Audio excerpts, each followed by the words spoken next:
Hello, welcome back to a very quick video. This is just going to be a quick overview video of our last playthrough on the Occupational upgrade. So for those of you that may have watched the streams and the last series on YouTube or Twitch, this is the final base that we ended up with. And a few people have been asking to go over some of the systems, and I thought rather than doing a load of different tips and tricks videos, I'd just explain a quick overview of the base so that people can maybe see some of these things like the coolers that we've got and how we managed our power and stuff like that. So I'm going to try and keep this as short and sweet as possible. I will also upload the save file so that you can download the save file and have a nosy at it. Full disclosure though, some of the things in this save will not work properly with the new update. For example, geysers are obviously now a little bit broken because you need to inspect them with a tenured scientist or analyse them. But that aside, a lot of the stuff in here will still work. A couple of things won't, basically. Mechanical sweeper arms behave a bit differently now and things like that. But anyway, first of all, let's look at the base itself. So, standard sort of living area. We've got some nice beds for our dupes. We've thrown in plenty of metal in the base and lots of airflow tiles and tried to get as many of the different room bonuses as we can. So we've obviously got our barracks areas, our recreation rooms, our latrines, med bays, mess rooms. I've tried to make it so that a lot of the things are as efficient as possible. So for example, in our mess halls, we've actually got our food being delivered to these receptacles. So we're actually filled with berry sludge that the dupes can come along, pick some berry sludge out of these receptacles and basically eat it straight at the tables, which is, these are all doing over here. That's just sort of a late game efficiency setup really. Our food is being produced down here. And again, this might not work properly anymore because of the changes to sweeper arms, but what we basically had was our food was coming in down these conveyor lines where we had our bristleberries that we're farming up here and our sleet wheat that we're farming up here, coming down these conveyor lines, as you can see, merging into here and going into this receptacle where it was getting distributed to these areas and then basically fed into our machines as it was needed. They then cook up the food and it goes into these loaders, which sends it to our mess halls. So that's our food. We obviously have quite high decor in the base for the most part, which keeps our dupes nice and happy. We've got some showers up here. We've got various toilets in different rooms. We've got a little mushroom farm over here, which I never did get around to automating, but realistically we should have automated this with some sweeper arms and rebuilt this a little bit. I did have plans to build another little farm room over here, but never got around to it. We've got our starter water. We've still got some of our starter water in here, and we've got some ice being stored above it just to keep things cool in this part of the base. Temperature-wise, we are cooling the base with this conveyor line system. So these are conveyor lines that are filled with diamond, and if we follow this back, you can see this conveyor goes all the way up here. We've run this through insulated, normal abyssalite tiles just to stop any heat loss. We've got a couple of breaks here and there, but this conveyor line is all being cooled by this anti-entropy thermo nullifier that basically cools down the hydrogen in this room, cools down the hydrogen in this room, which is on a temperature switch here, which shuts these airlocks and keeps the room at sort of a comfortable temperature for the base. This cools down the diamond that's on the conveyors that pass through it, as you can see here, which then circulate down to the base and keep the base at a sort of nice cool temperature, sort of a nice shade of green and blue, which is ideal. Oxygen production. We've produced a lot of oxygen in this world. In this asteroid, we oxygenated most of the rock that we dug out. This is all oxygen. There's not really much polluted oxygen left. There's some up here in the northern parts of the base, but only a little bit, and obviously where we were last digging out up here.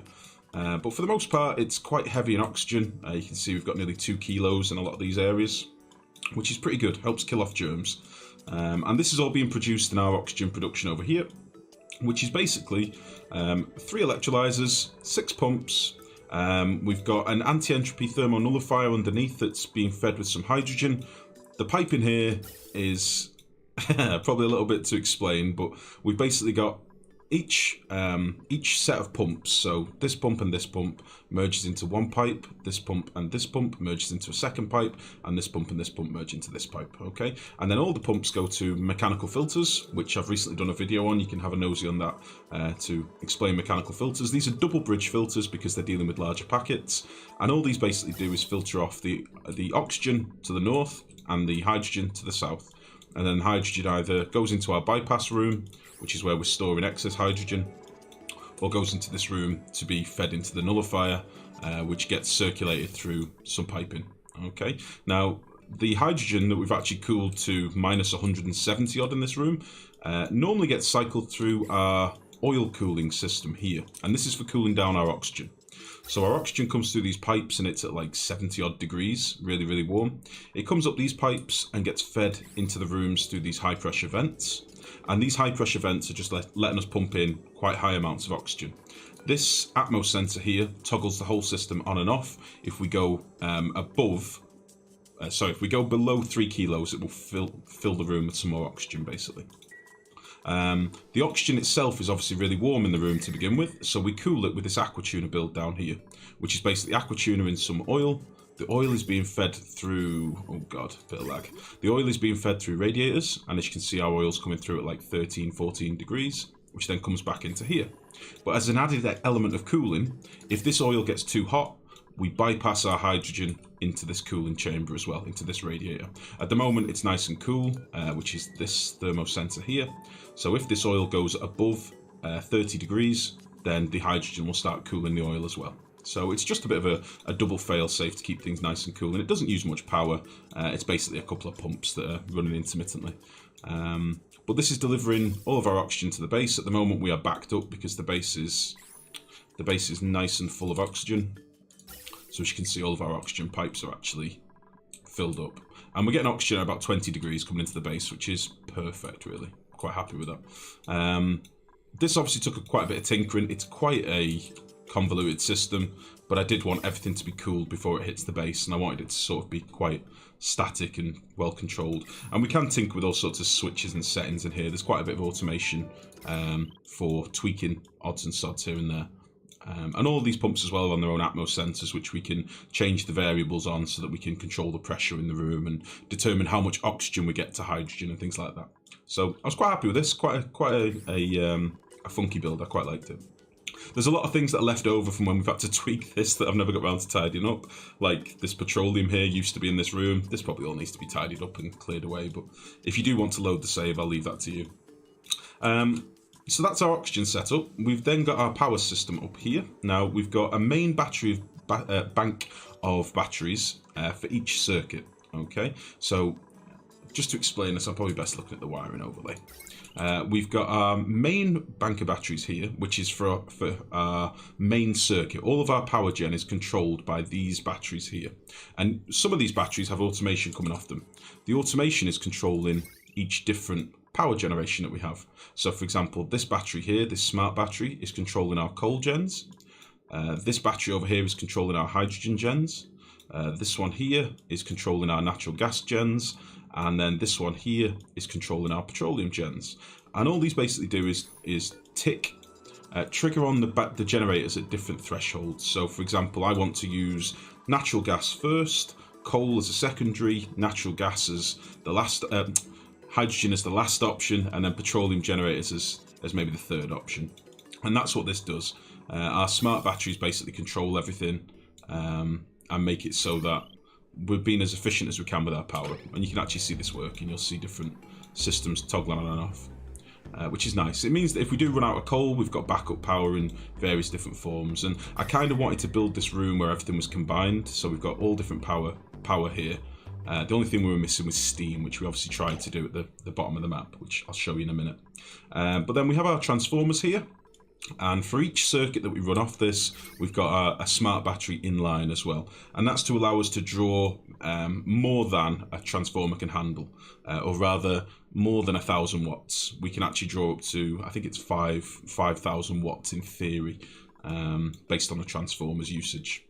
And that's only possible with the smart battery in line, or any battery in line basically. The wiring through the base is starting to look a bit like a circuit board, but obviously we did have quite a lot of circuits that we ran around. So yeah, we've done quite a bit of wiring. We do have another bank of transformers and batteries down here for some of the more southern stuff in the base as well. That's that. We do also have a chlorine-filled room here for our storage. As you can see, we've got plenty more stuff stored in here than we actually swept up because we kept emptying the storages. This should all be germ-free inside here. It's basically so that we can tidy stuff up easily, which is cool. Inside here we've also got a bit of gas piping, which is routing gases around the base. So for example, we've got these pumps at the south here that deal with our waste gases. These get toggled on at different points in the day.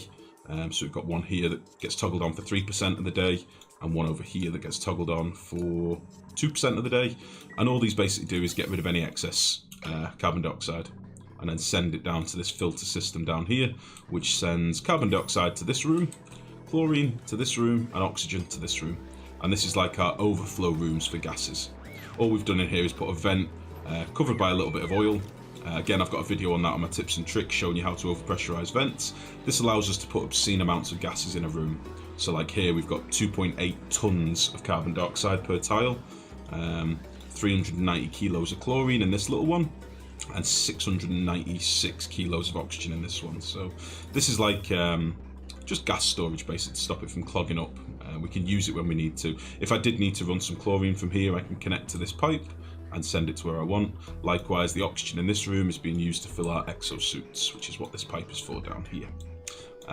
So that's that. We do also have our little room here, which is for producing chlorine, because we didn't have a chlorine geyser in this world. So we had to actually put some bleach stone into some compactors and then collect it with a gas pump, which is all this is doing here. And we just get a few packets of chlorine every now and again. We don't get very much, but it's a little bit. And as you can see, we've got 390 kilos of it in here now. That takes us to our refinery room, which is down here. This is where we're refining oil into petroleum. At the moment we're using the petroleum just for power because we've made enough plastic, but we basically have two tanks here. This one is for power usage, this one is for making plastic. Two refineries, they're all controlled with automation to allow them to toggle off if they're too warm and things like that. And then the dupes will just come down here and use them. And we've put a few exosuits in here because there's actually drip cooling over here, and I didn't want to give my dupes soggy feet all the time. But that's that. From this side here, the petroleum from this pipe can be toggled to go down here, which feeds into our polymer presses, and these make our plastic. And this is a fully sealed room. As you can see, we've had a bit of polluted petroleum coming here by accident. I don't know when that's happened, but the plastic gets spat out of here. These sweeper arms will pick it up, put it inside these loaders, which then sends it down this conveyor line and into our plastic storage, which is here. And this is just a room filled with some ice and some plastic, and this just cools our plastic down for us. So our plastic's at 7.5 degrees at the moment. And all we do every now and again is kick that out and let it be swept up into our storage rooms, just so we've not got 70-degree plastic kicking around the base. This is all cooled with an aqua tuner down at the bottom, and this aqua tuner is basically dripping water up here over our refineries, and also in here over our polymer presses. So that's that. I was, again, quite happy with the system. It did run quite well. We just didn't need much plastic after a while. We used an awful lot and then sort of shut this down. What else have we got? Again, I mentioned the mushroom farm. We have got our farms up here, I'll just explain as well. We've got a pretty basic fertilizer build here. All this is basically a load of fertilizer synthesizers stacked up, and under each fertilizer synth there is a door, and that's controlled by this clock sensor here. And every day for 2% of the day at 22%, this little green thing here, all these doors open and drop our fertilizer down here. And as you can see, we've got, I don't know, maybe 90 tons, 80 tons of fertilizer in here on each tile. That fertilizer gets picked up by this sweeper arm, which then sends it to our sleet wheat room where we actually need fertilizer. It's the only place we need it, so if I ever needed to branch off this, I could, but realistically, this is just fertilizer for our sleet wheat. The sleet wheat room itself is being fed water at 13 degrees, and then the room is actually being cooled with crude oil. The crude oil is being fed through this radiator, which keeps the room nice and cold. So realistically, what we're at, the room at the moment is about 4 degrees, which is spot on. Anything under 5 degrees and your sleep wheat will be fine. The oil itself is being cooled in this little mini cooler, and I've actually got 2 of these in the base. This one is for cooling crude oil, and then I've got another one over here, which is for cooling our geyser water to 15 degrees or 13.7 degrees as it is at the minute. I have done a bit of an explanation video on this again before, but I'll just quickly run through it now. What we essentially have here is hot geyser water coming in at 95 degrees. This is being sent through a liquid shutoff and dripped into this pool. This pump here picks up the hot water and sends it through this aqua tuner. And again, the aqua tuner's got bypasses on it so that if the water is too cold, it doesn't need to go through the aqua tuner. This then drips off here and back into the pool and just keeps circling until it's the right temperature, at which point this door shuts and allows the water to flow down here, where it gets picked up by this pump and sent into our overflow tank. If our basically this will always route into here, but if there is room in the pipe to send the water to our plants, they will get priority because of this bridge. So it's basically an efficient way of using the pumps. If this pipe is filled and our plants don't need any water, then the water goes into our overflow tank, which is what this is down here. And you can see we've got, I mean, it's an overpressurized tank, but we've got like between 10 and 15,000 kilos per tile. So we've got plenty of cool water in there. And as you can see, this is all nice and cool for our bristle blossoms, which are over here. The bristle blossoms, again, it was all done with sweeper arms, but this is probably a little bit broken now because they changed the sweeper arms. But the bristle blossoms, we just let them auto harvest on their own. We don't actually go in there with any dupes. They pick up the berries, it comes down this conveyor line and goes into our food storage room again, which is pretty sweet. Here you can see some a random ghost of some berry sludge or something. And it's the same with the sleep wheat. We let this harvest itself. It takes quite a while, but we just leave it to harvest itself, and then every now and again we get a big old bumper harvest of sleep wheat. The oil cooler over here is the exact same premise. We're basically cooling oil to, I think we're going for like -5 degrees over here. So as long as the temperature's right, we'll be pumping out oil at -7, -6. It's cool enough to basically keep this room nice and cold, but without freezing the water that's sat in the tiles. So that's that. What else have we got? I think that's most of the systems. We do have some geysers scattered around. Most of the geysers we've tried to cap with this overflow tank, which I've sort of started doing on all geysers now. This allows us to deal with any excess water that we're not using at the time and build it up into a tank. So as you can see, we've got like 95,000 kilos of water in this tile, 60,000 kilos, 112,000 kilos. Again, this is an overpressurized tank, so there's a lot of water in here. Which basically means that when we do need the water, we've got a backup supply, rather than just letting your steam geysers overpressurize. And we've done this on all of our geysers, as I say. This one at the moment's got like between 8 and 9,000 kilos per tile, so this is the equivalent of a big old water tank, basically. This one up here is a lot of water. this is a water tank the size of the screen, technically. So I'd recommend using these overpressurized tanks until they fix the vent bug, because they do save you a lot of space. Other than that, we also have our oil biome down here, which we dug down to. We cleared out a lot of space in the centre here for collecting our oil. We did have oil in all these different little chambers over here, but I've tried to collect it as we've gone, which is basically giving us a central pit for our oil to fall into. We've got a load of slicksters here that are just basically consuming CO2 and pooping out oil into here, and then this oil is being used for our refineries. We did do a build on the steam turbine, but honestly, we gave up the save before we actually got it working. I would have liked to have done this slightly differently, and you can see this on the actual last few videos of the playthrough itself of the series. We got this boiling steam, we did get it up to temperature, but it should have been bigger, really. We should have separated the tepidizer room from the magma boiling room, which is what I'd done in the past. I tried to be cocky and build it too small, and it sort of backfired a little bit. This could be fixed, basically. If you do want to play this save and you do want to fix this, just separate the tepidizer room, the pre-boiling of this steam that enters the build, separate this from the magma boiling, and then move your steam with airlocks, and that'll make it a lot more stable. We were losing a lot of heat through these doors here, and it just wasn't working properly. But yeah, we did 200 videos nearly on this playthrough, so I think we did a fair try at it. And that's it, really. That is the save. I will upload the save file so that you can have a nosy at some of the things in more detail. Any questions you might have, feel free to ask. I have tried to rush through this because there was a lot to this base, and it was a big old base. Oh, one final thing. We were gathering up our natural gas from these tanks. Why have I got a weird finger symbol? What the fuck? We were gathering up all the natural gas from these tanks and storing it into the central chamber here. So you can see we've actually got 2,000 kilos of natural gas backed up as well. So with plenty of power. We probably should have built some more natural gas gens, but ultimately we just didn't get around to it. But yeah, it's a big old base. We've explored the majority of the map. This isn't in debug. This is actually what we did in the game. We explored massively. So yeah, have a nose at the save, see if there's anything that you'd like. And if it helps at all, do let me know. Any questions, again, just post in the YouTube comments. But other than that, guys, thank you very much. Much love, and I'll see you in the next playthrough. Bye-bye.